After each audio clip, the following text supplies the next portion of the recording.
नमस्कार, आप देख रहे हैं एपीएम लाइव और मैं हूं आपके साथ रश्मि। यूपी में चुनाव की तारीखों की घोषणा के बाद से ही अब बिहार में भी इसकी असर जो है वो पड़ती नजर आ रही है। राजनीति में घमासान शुरू हो चुकी है, जहां जेडीयू और बीजेपी में अब एक दरार आते नजर आ रही है। जहां जेडीयू ने कल ही कह दिया था कि अगर बीजेपी साफ नहीं करती है तो वो खुद ही अकेले चुनाव लड़ेगी यूपी में। वहीं आपको बताते चले कि अब एक और खबर निकल के सामने आ रही है, जहां ये बताया जा रहा है कि एनडीए की कल जो है वो यूपी में देर रात बैठक हुई, लेकिन इस बैठक में जेडीयू शामिल नहीं हुई।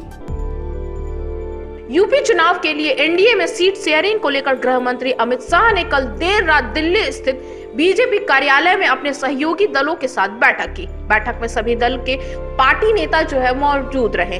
देर रात तक चली इस बैठक में सीट शेयरिंग को लेकर बीजेपी के फॉर्मूले पर सहमति बनी, लेकिन हैरानी की बात ये रही कि एनडीए की इस बैठक में जेडीयू शामिल नहीं हुई। बिहार के मुख्यमंत्री नीतीश कुमार की जदयू भी पिछले कई महीनों से यूपी में एनडीए के साथ चुनाव लड़ने का दावा कर रही थी। जदयू ने बीजेपी को अपने 22 सीटों की सूची भी भेजी थी, जहां पर पार्टी एनडीए में रहकर चुनाव लड़ना चाहती है।